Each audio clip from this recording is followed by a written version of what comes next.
The most recent structural innovation within UPF has been the creation of a set of associations dedicated to collaboration among leaders from various fields. These pillar associations are: the International Summit Council for Peace was initiated by UPF co-founder Dr. Hak Jahan Moon in 2019 on the occasion of World Summit 2019 in Seoul, Korea.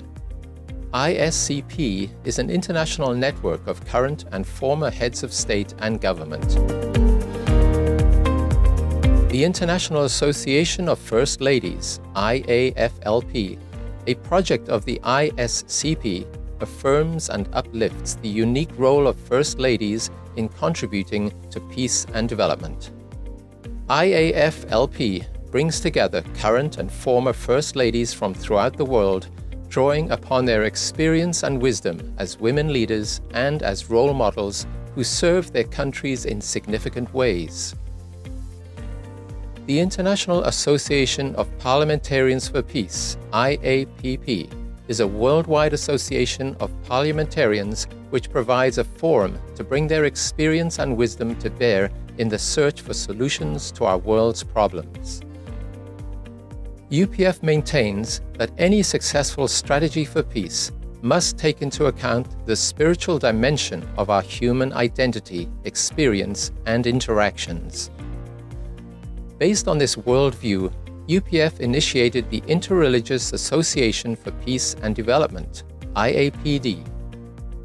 The International Media Association for Peace, IMAP, represents a worldwide professional network of journalists who support a socially responsible and moral media. IMAP recognizes the vital role that journalists play in providing objective reporting to foster an informed citizenship. The International Association of Academicians for Peace, IAAP, is a global interdisciplinary academic initiative aimed at contributing toward the realization of a world of lasting peace. IAAP is dedicated to building professional networks for academicians to foster a world of peace.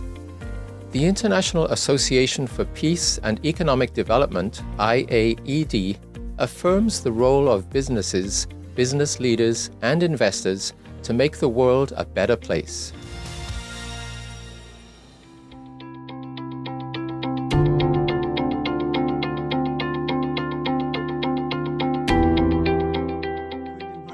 Mr. Delano Squires as our next speaker. So Delano Squires is director of the Richard and Helen DeVos Center for Human Flourishing, where he focuses on policies and social norms that promote marriage, fatherhood, and healthy families. Squires is the author of the forthcoming book, The Vanishing Black Family: How Welfare and Feminism Made Marriage Optional and Children Vulnerable. His writings have been published by Newsweek, National Review, The American Conservative, The Federalist, The New York Post, World, the Institute for Family Studies, along with Dr. Stone, Black Enterprise, Blaze Media, Black and Married with Kids, The Root, and Griot. You've been a busy man. Before joining Heritage, Squires worked for the District of Columbia government for more than a decade. During that time, he ran a citywide technology program for low-income residents and served in the city's gun violence prevention office.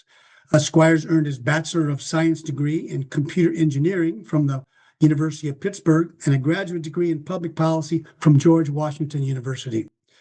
He resides in Maryland with his wife and 4 children. Thank you, Delano. Share with us your points. Thank you for this time. I want to keep my presentation brief so we can get to Q&A and anything else. So the title of my presentation, as you can see, is Crossroads: American Family Life at the Intersection of Tradition and Modernity. So let me, going after the first 2 speakers is somewhat intimidating because they've covered a lot of ground. So let me say something to sum up what we've heard so far and what I'll share in the next few minutes. And simply this, America's marriage model has changed from early and often to less and later over the course of the last 60 years. And what I mean by that is this. What the data show is that Americans are getting married at older ages. So the median age at first marriage has gone up by about 8 years for both men and women since 1980. Um, Back then it was about 24 and 22 respectively. Today it's about 32 and 30 respectively. Fewer adults are married. So we've seen a precipitous decline in marriage for adults. Married households are no longer the norm.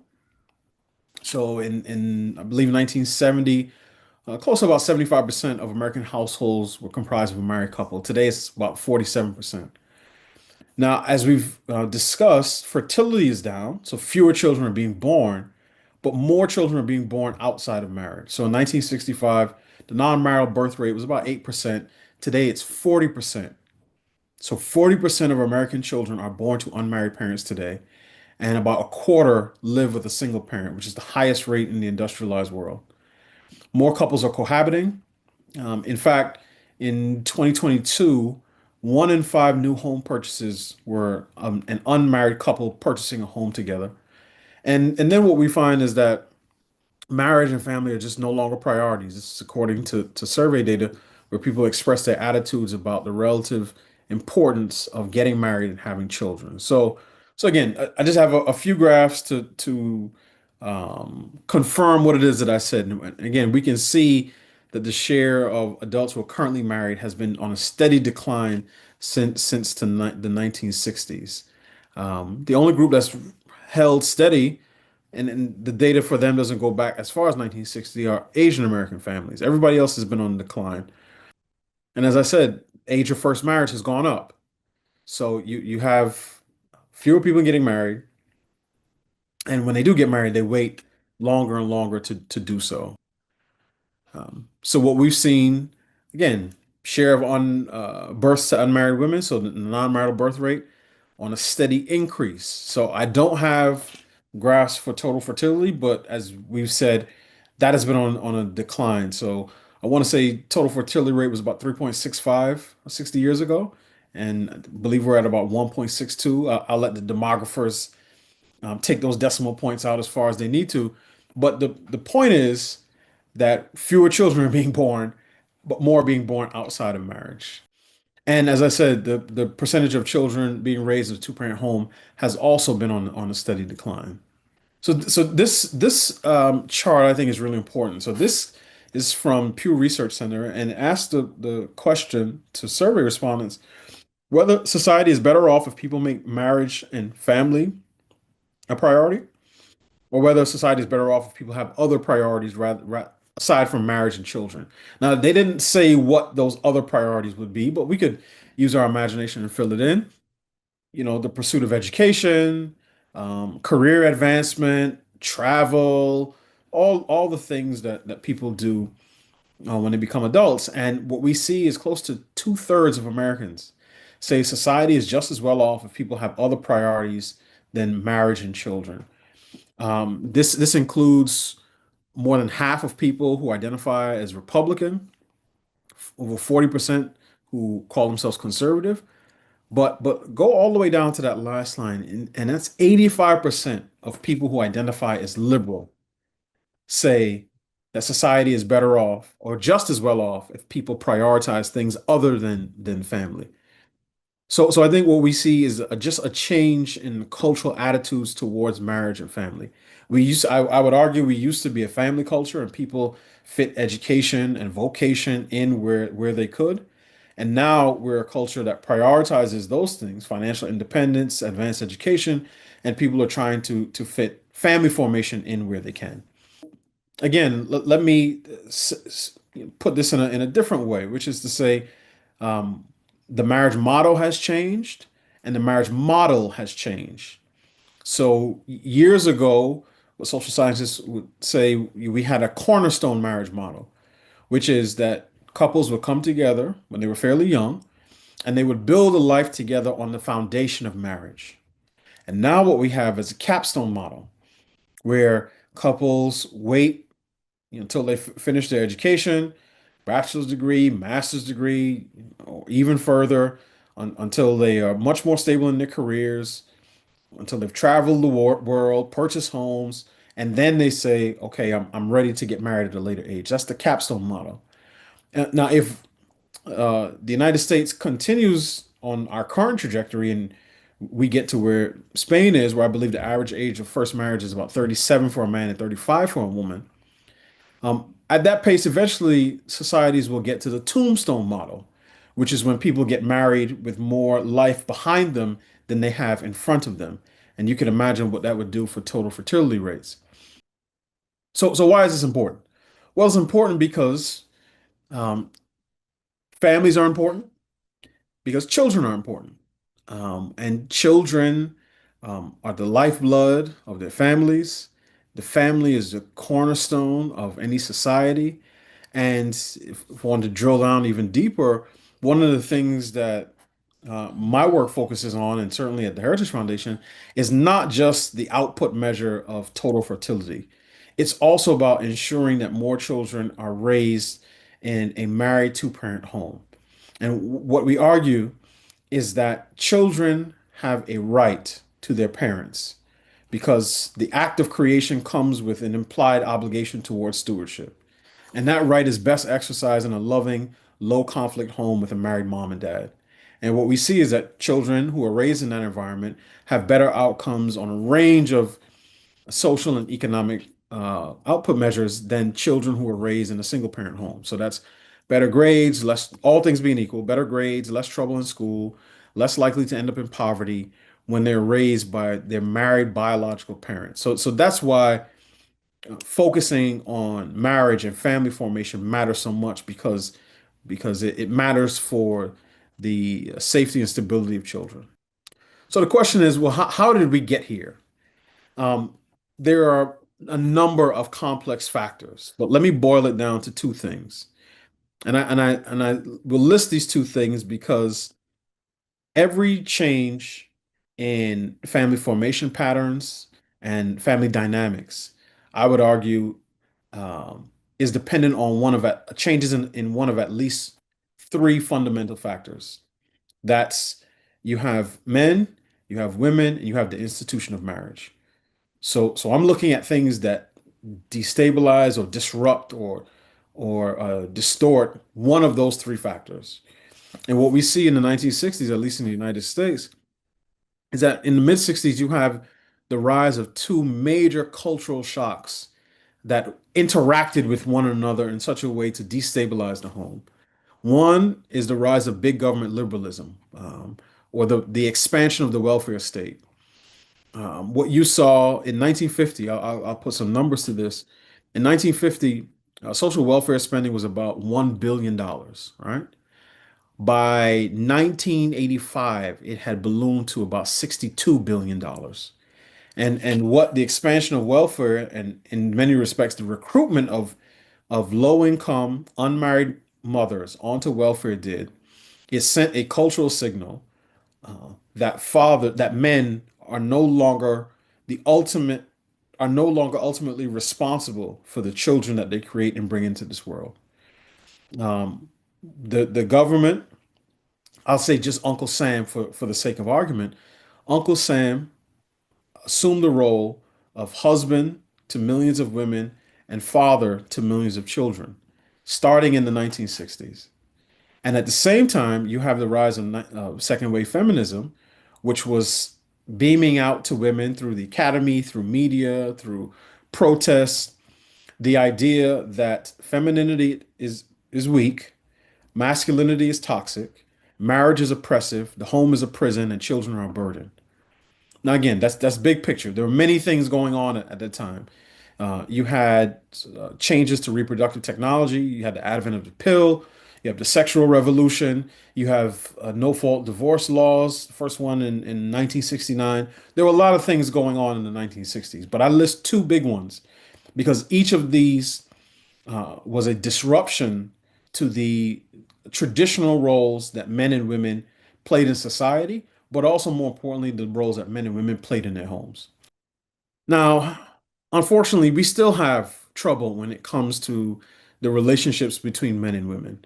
And in order to reverse some of the trends that we've talked about, we're going to have to deal with problems on both sides of the political aisle. So on one side, on the far left, let's say, you have your radical feminists who are hostile towards marriage.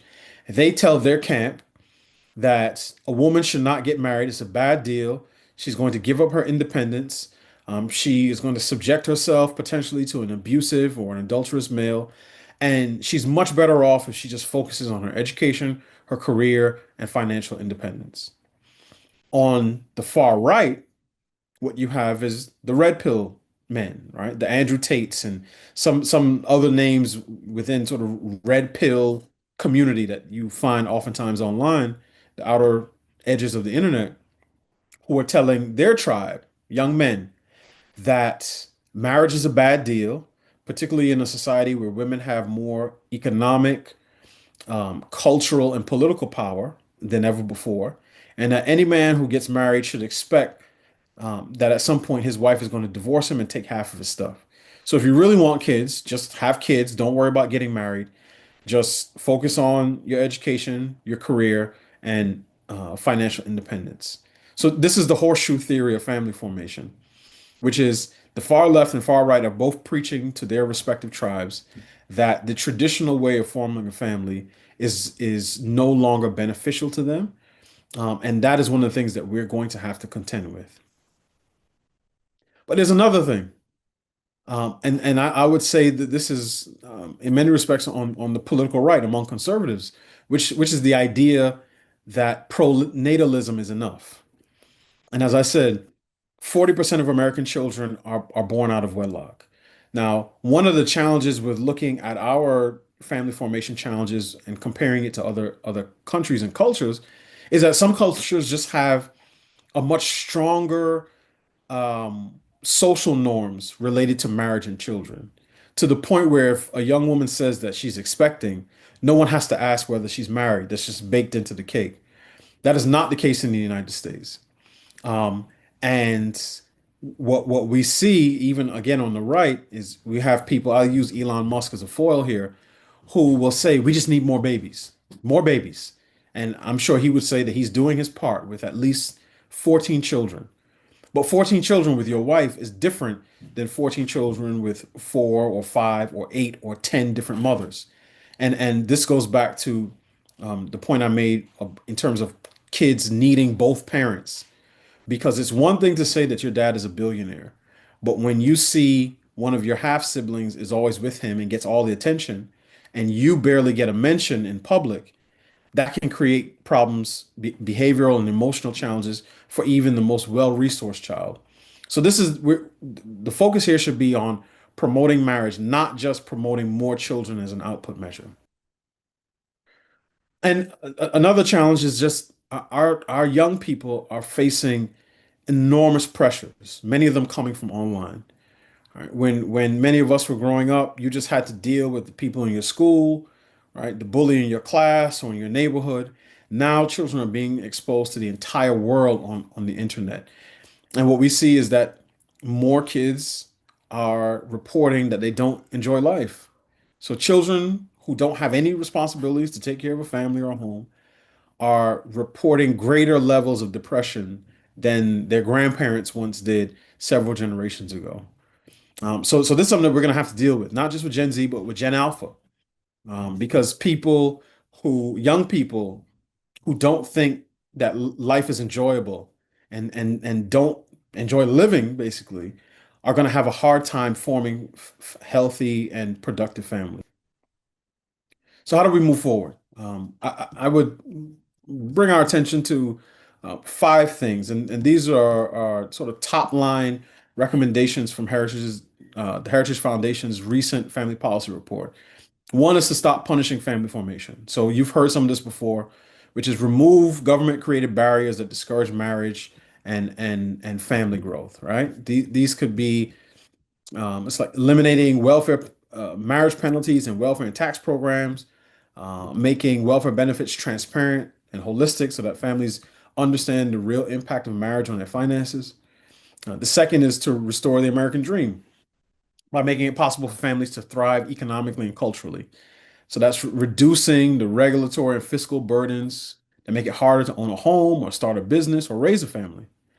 The third is support marriage and working families by actively encouraging and rewarding marriage, parenthood, and family stability.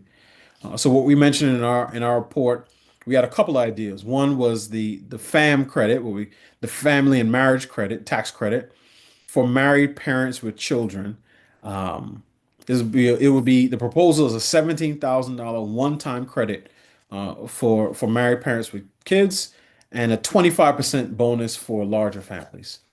We also proposed what we called a new early wed starters trust, or NEST for short, which would build on the idea of the Trump accounts, but instead of $1,000, it'll be $2,500 when a child is born.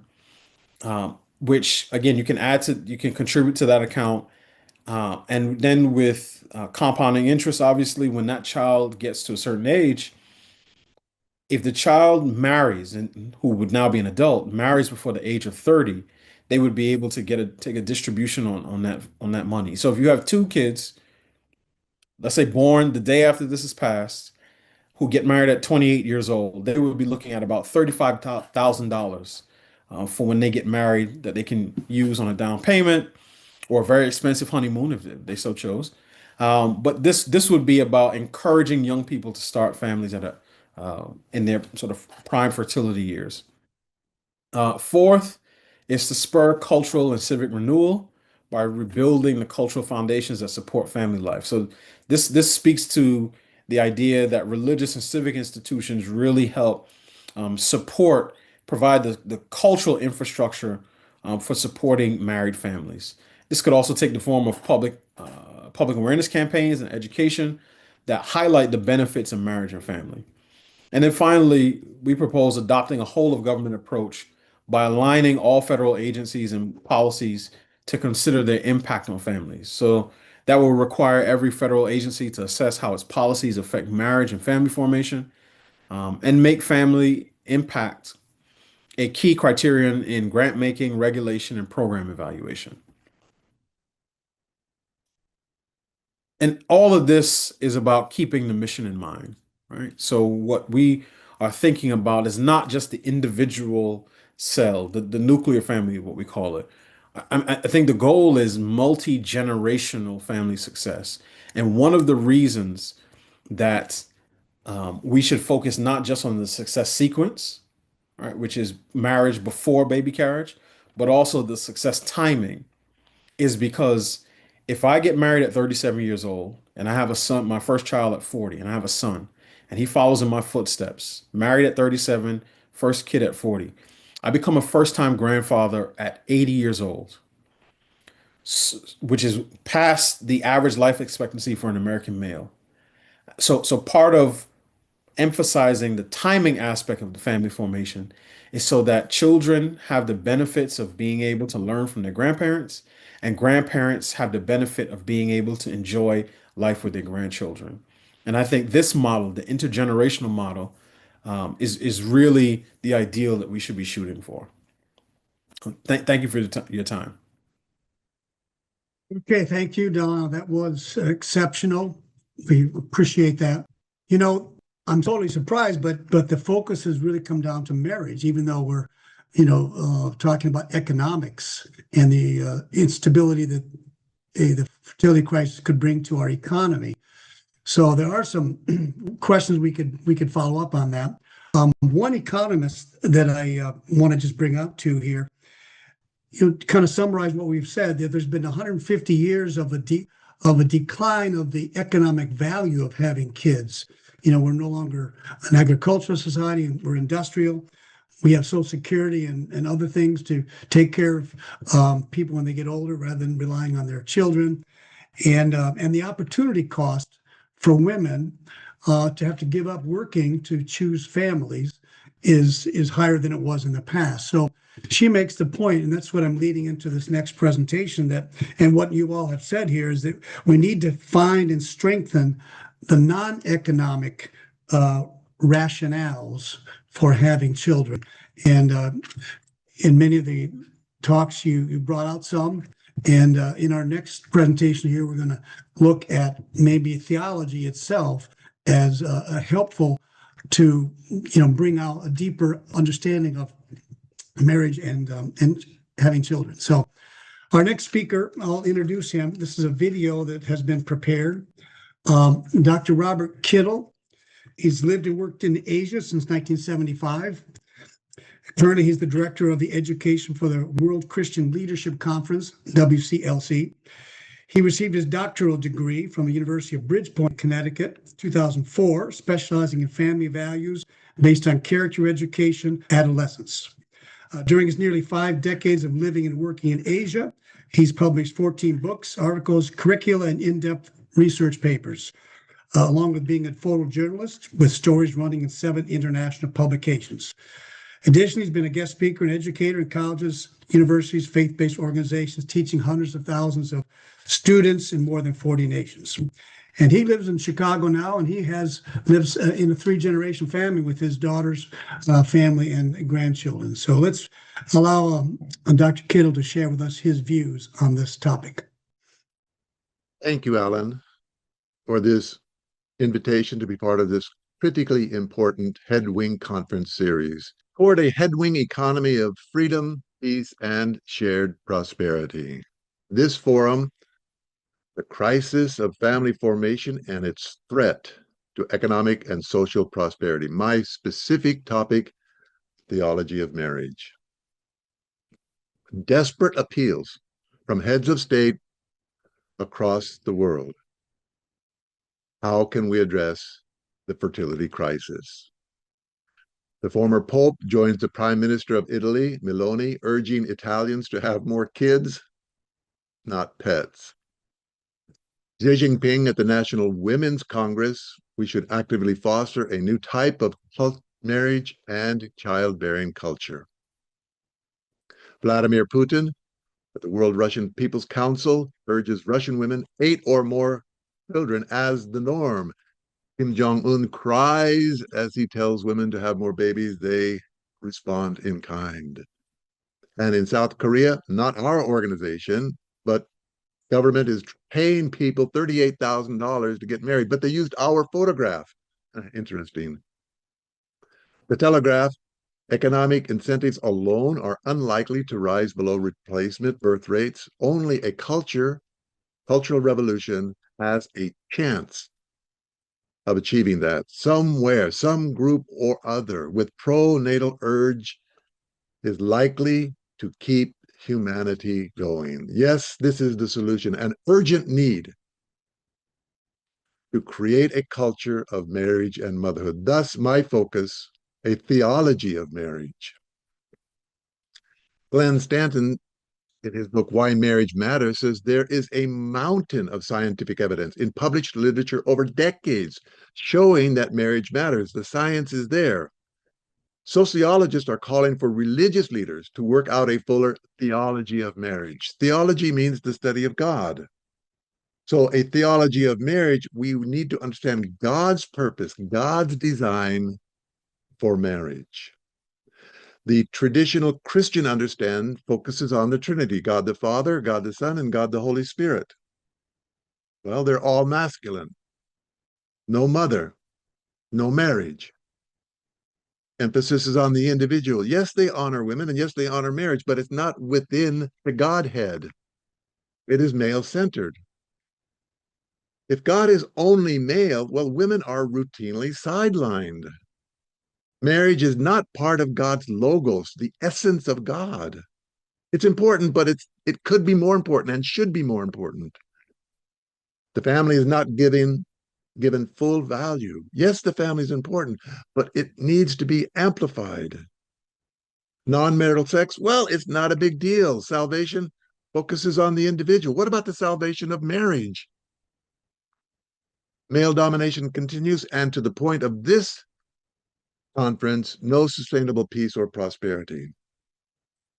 The co-founder of the Universal Peace Federation, Dr. Hak Jahan Moon, I am saying that God will be with us only when we advance to a position that focuses on true parents. That's the restoration of our original ancestors, Adam and Eve, and God as a heavenly parent. God is our Father. We know that. So we know that God has masculine attributes. But to be a parent, God must also have feminine attributes.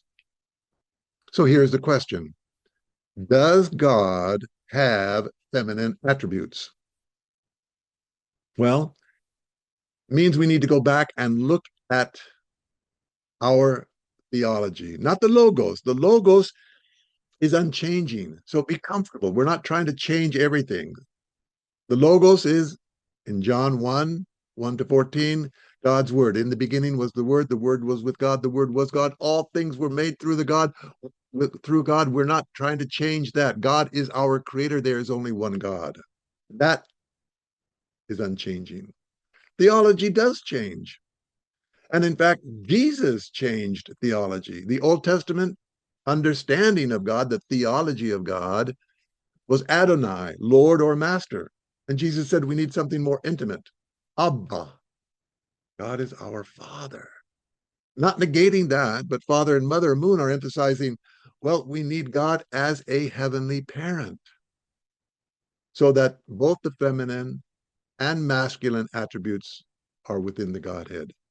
There are three proofs of God's femininity. We'll use science, we'll use the Bible, and we'll use theology. First, science. Romans 1:20 says that ever since the creation of the world, his invisible nature, his power, his deity have been clearly perceived in the things that he has made. Well, what did God make? God made everything. Humans, animals, plants, and the molecular world. Well, everything has a dual nature to it, a pair system. Particles have positive and negative. Atoms, protons, electrons. Molecules, cation and anion. This is Science 101. Plants, stamen and pistil. Animals, male and female. And we are either a man or a woman. God is the creator. That means within God, there is the original masculine nature. And from that came all of the masculine elements of creation. And also it means that within God, there is the original feminine nature, and all of the feminine elements of creation came from God. Romans 1:20 says that we can study science to know God. Science teaches all things are created in pairs, masculinity and femininity. God is our creator, must have both masculine and feminine attributes. The Bible. Here are a few examples in which the Bible reveals God's nature through feminine characteristics and metaphors. I'll only quote 4, but I've got 20 of them. God made man and woman in his image. God comforts his people like a mother comforts her children. Like a woman would never forget her nursing child, God will not forget his children. And Deuteronomy, God gave us birth. Here are the other Bible verses. You can look them up. They're hidden simply to save time.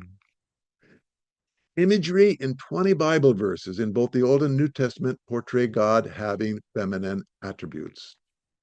Yes, he does. We can affirm that. Theology.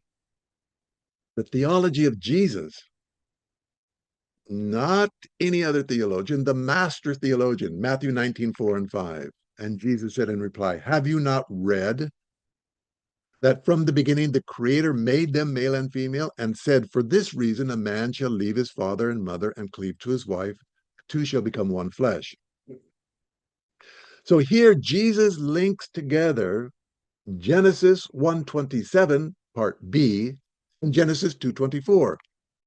The first part is Genesis 1:27, made male and female. God made us male and female in his image.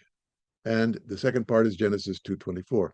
If we look at Genesis 1:27, the first part, God created man in his own image, in the image of God, he created them. Second part, male and female, he created them. The first part we will call Genesis 1:27 part A. There's a semicolon, and the second part, Genesis 1:27 part B, for clarity. The first part, we are made in the image of God. Each of us as Christians know that. Man or woman, it doesn't matter. We are in the image of God. This is the most powerful, positive social change in human history. It's the basis of the Magna Carta, challenging the divine right of kings, instituting the rule of law, protecting religious freedom, limiting the power of government and state. It's the foundation for habeas corpus. And it continued. This was written by the Archbishop of Canterbury, continued with the religious reformations, and then men and women working together, also, for the end of slavery and the universal human rights. No time to go into those, but all important, rooted in this, we are in the image of God. The second part, male and female, he created them. We are in the image of God as a couple. Not only as an individual, but as a couple. This is waiting to be unleashed, this concept. And if it will, it would be atomic bomb theologically. This is what Jesus quotes in Matthew 19. So a man is in the image of God, yes, and a woman is in the image of God. That's the first part, Genesis 1:27. Each of us are in the image of God. But what happens when a man who is in the image of God and a woman who is in the image of God get married? Then the degree to which they mirror God's image amplifies. Man can do something he couldn't do without marriage. He can be a husband and a father. The woman, she can be a wife and a mother. So Genesis 1:27 part B, together, man and woman are more in the image of God. They amplify God's image. So are we created in the image of God individually or in the image of God together as husband and wife? And the answer, of course, is both. The next verse, Genesis 1:28, is called the three great blessings. And again, it's almost a repeat of what was said before. And God blessed them and said to them, be fruitful and multiply and have dominion over everything that moves upon the earth. Be fruitful. That's the individual relationship with God. Jesus said, I'm the vine, you are the branches. Without me, you cannot bear much fruit individually. That's in the image of God as an individual. Then multiply that image. That's the image of God as a couple. Has not the one God made you? Continues in Malachi. You belong to him in body and spirit. And what does the one God seek? What does God want? What is God's dream? Godly offspring. Well, to have godly offspring, you need two things, godly children and godly parents, the first and second blessing. So theology also affirms this. So God is having the attributes of original masculinity, and God has the attributes of original femininity. Biblical-based logic. So we can affirm God is our heavenly parent. And when we do so, look at the advantages of understanding attributes of the Logos. Well, God becomes a heavenly parent, as we just discussed. There's a balanced gender inclusiveness within the Trinity. Womanhood is part of God's essence. Marriage becomes our most sacred calling. Human sexuality is to be only within marriage. The highest cultural values come from marriage and family, and huge benefits to children, to families, and to society. In Mother's memoir, the key is the salvation of marriage, not just the salvation of the individual. We have that. The key is the salvation of marriage, the oneness of husband and wife made in the image of God. And this is what we celebrate. Every religion honors marriage. Christian, Confucian, Sikh, Hindu, Buddhist, Muslim, Shinto, Jewish, Korean, First People, African, Chinese. So to solve the population death spiral, we need to create a new culture that honors womanhood, honors motherhood, honors marriage, honors the family, teaches we should live in 3-generation families, which I do, my wife do. We're living with our daughter and her husband and 3 grandkids. The 4th one is coming within a month. And create a culture where these values are embedded in every element of society, everywhere. Whatever your job, it doesn't matter. The state's foremost responsibility is to respect, defend, and promote the family. Yes, politicians have judicial, legislative, executive responsibilities, but defending, promoting the institution of family is the most important. The United Nations Declaration of Human Rights UPF is part of the United Nations. It has general consultative status with ECOSOC. Article 16, the family is the natural and fundamental group unit of society and is entitled to protection by society and the state. God's original purpose and design for marriage is found in Genesis 1 and 2, which exist before the fall, Genesis 3. In Genesis 2:24, it says that a man should cleave to his wife, and they should become one flesh. Human beings created educational, political, financial, judicial institutions, for example, but the institution of marriage was created by God so that a couple together mirror the image of our heavenly parent. In other words, we were created, we were designed to be married. This is our most sacred treasure. And I want to again close by quoting this. It's my favorite passage in Mother Moon's memoir, A Mother of Peace. The key is the salvation of marriage, the oneness of husband and wife made in the image of God. That is the essence of a theology of marriage that can help focus and clarify the needed theological changes in order to emphasize marriage and motherhood. I want to again thank Alan and the IAED here in America for hosting this critically important conference.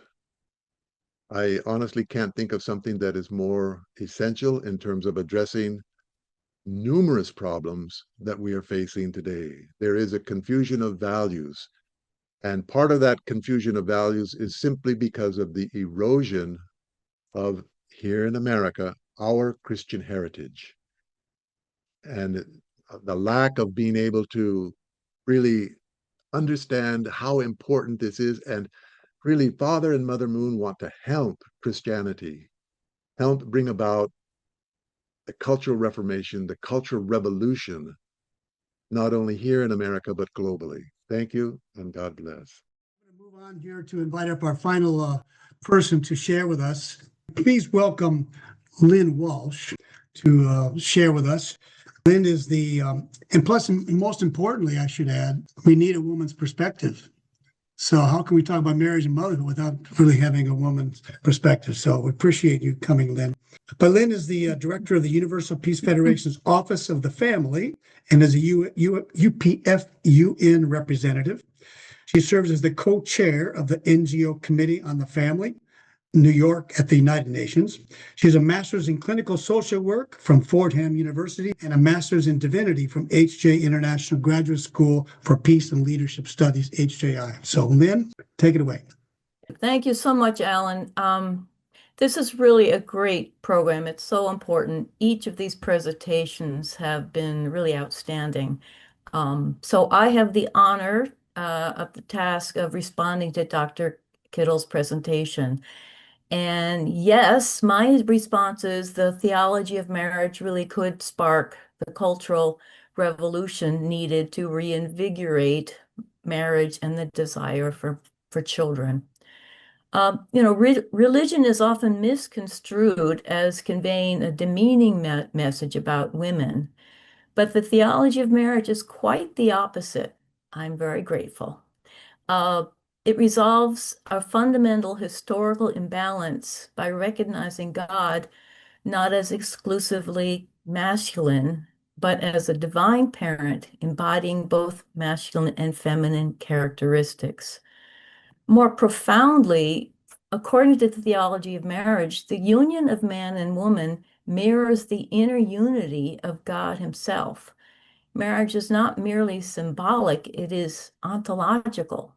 There is no full image of God without marriage and family. Marriage doesn't just receive God's blessing, it reveals God. This reframes marriage and procreation not as mere social conventions, but as sacred expressions of divine nature itself. If committed marriage between a man and a woman aligns with God and the principles of natural law, it is no surprise that social science corroborates that what many have long believed, and we heard very well expressed today, that a married mother and father presents the optimal family unit for children's well-being and couples' happiness. Yet our sexualized and secularized culture has devalued marriage, eroded sexual restraint, and left people with little perceived reason to commit. Family cohesion has suffered.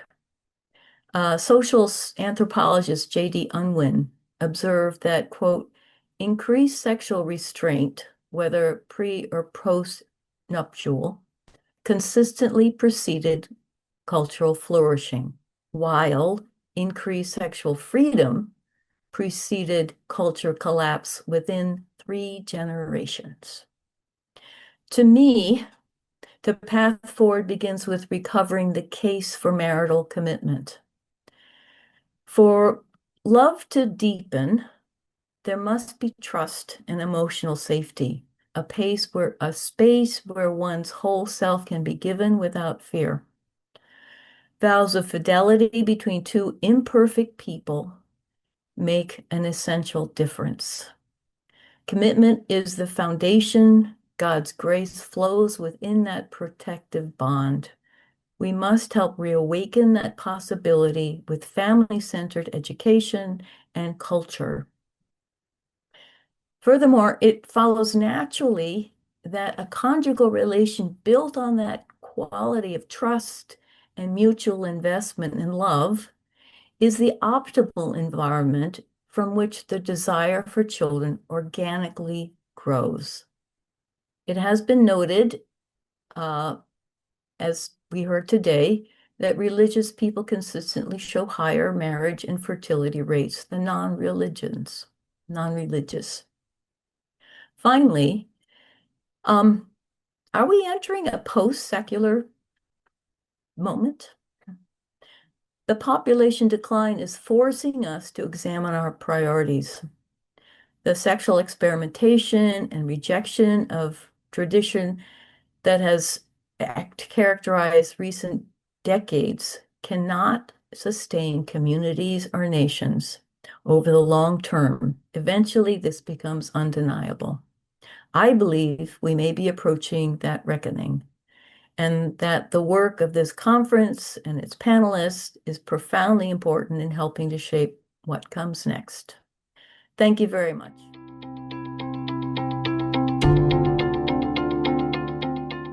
In our remaining time, we have a discussion. I'd like to ask Roger Weatherall, he's been monitoring the chat, if he has a couple questions that you've spotlighted that might be valuable for our discussion. Yes, so we have a number of good questions in here. So I'm going to start off with a cultural question, which kind of a few people had this. How can we create a culture that promotes pronatal attitudes and practices? This is a question from Andy, but it reflects the sentiments of a number of other people here. So culture, how do we create culture, guys? If I can take a crack at responding to that. So I think you create culture in several different ways. One, at least in the States, you're not going to have one single monoculture, right? So you have different regions, different population groups, different religions, different, ethnicities. So that culture may look different in different places. But let me speak to a few generalities. One thing that I think we could do is leverage the cultural infrastructure, let's say, of professional sports leagues, particularly the ones who say they're committed to social justice. The NFL, the NBA, the National Hockey League, Major League Baseball play in dozens of cities across the country. There's nothing stopping them from putting up ads that talk about, some may be more comfortable talking about fatherhood, but for some, and I've communicated this idea publicly, I could see the NBA running an ad with LeBron James with his wife that says, "Every king needs a queen. Trust me, I should know." And just plaster that from Cleveland down to Miami across, across the country. So I think you can leverage sports and entertainment. Um, I think again, the church and religious institutions play a huge role, and I think the most important role of all the houses I talk about, church house, schoolhouse, state house, and art house. I think the church house plays the largest role. But I'll say another word here because oftentimes when we think about culture, we think about the carrots, the inducements, the incentives. But part of culture is also sticks, and we have lost um, the cultural memory of using shame for productive purposes. And one of the challenges to talking about family formation is that whenever you hold up the married two-parent home as an ideal, someone is going to say you're shaming single parents, typically single moms, or kids who grow up in divorced households.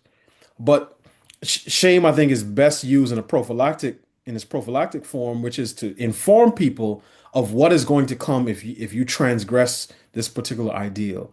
But it can also be used in a lighter sense. If you have a cousin or a loved one or a relative who's been living with a woman for the last 5 years, they have two kids. There's nothing to stop you from saying, "Hey, man, what are we doing here? Like, when are you guys going to move from shacking up to settling down?" So I think there are multiple ways in which we can attune the culture to begin promoting marriage, both in an affirmative sense and also in somewhat of a corrective sense. Or Lynn, did you want to say something? I guess I could say something. I mentioned education. I used to teach a course, human sexual behavior, and it was just so clear to me, especially the girls, they just want to know, how do I have a true relationship? How do I find someone that's good? How do I know, marriage is going to work? And there's something very universal that human beings want relationships. But I mean, feminism have made it very difficult. I love Delano's comments, but we really need to help them find out, what do you really want? I mean, we have pornography that is totally ruined, masculinity, femininity, and we have to go back to, what are human beings really? What's the anthropology that we really believe in and need to support? So education needs to be really centered on purpose of life, relationships and marriage, and children.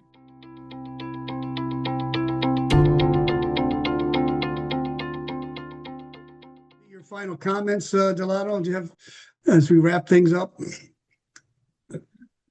So I can leave it there. I just wanted to say thank you for this opportunity. I think this is the most important social problem that is facing both America and clearly the globe.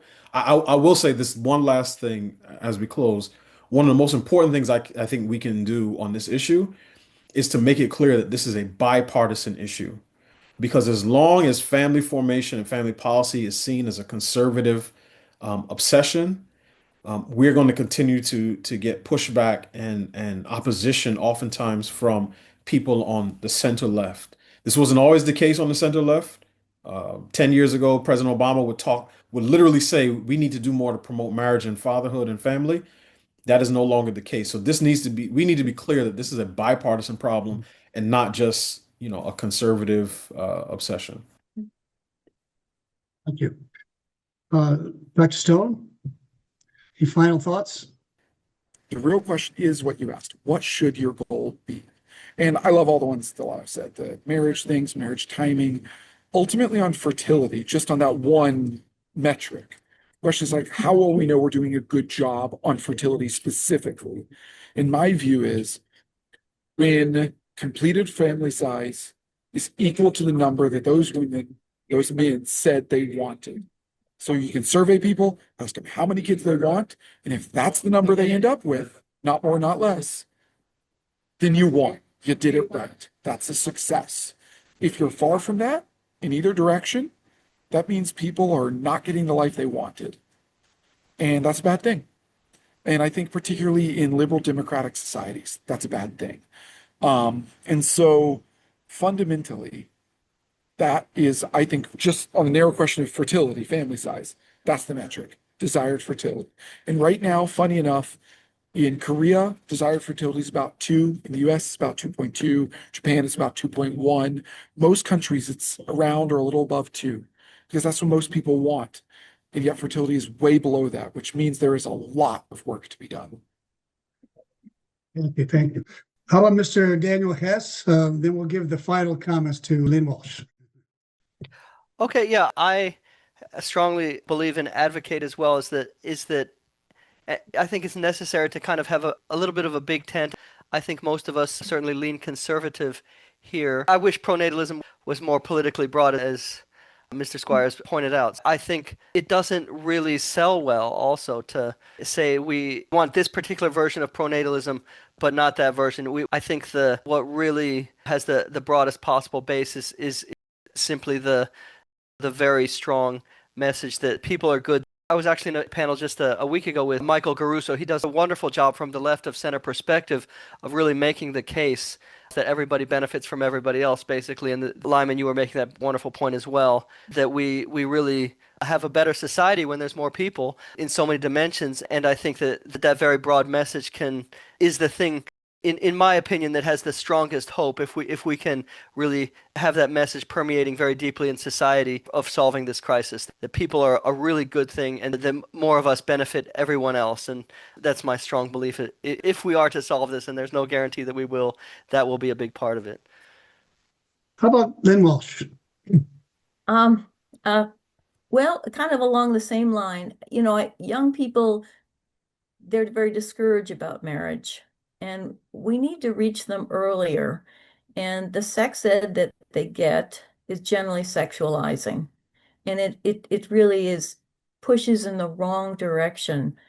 And I think, again, if we emphasize more relationship education and purpose of life and, do a bipartisan effort to change education from sex education to relationship education, we may give young people some hope and give them an idea that, yeah, there's reasons why marriage doesn't work, but we can fix it. We can get better. We can have better marriages than ever before, and give them hope, because it's really true. There's really good evidence that we can learn to handle conflict in constructive ways. So yeah, let's get education that really promotes marriage. A whole of society approach, as we saw on one of the screens. Well, thank you all. This is a problem. There's a lot to unpack, I guess I was going to say, and we can go further, and I'd like to go further. I'm hoping that this issue, I don't hear too much of it in the news. I hope it can be ready for prime time. And some, real robust discussions, even in congressional testimonies and discussions. If you're going to move the forward, maybe we need to have a national policy somehow on family formation and look at that. So hopefully we can move in that direction. But thank you, everyone, for being with us today. I hope it was very, very helpful. We had some tremendous advice here from our panelists. So thank you all. Have a wonderful night. Thank you.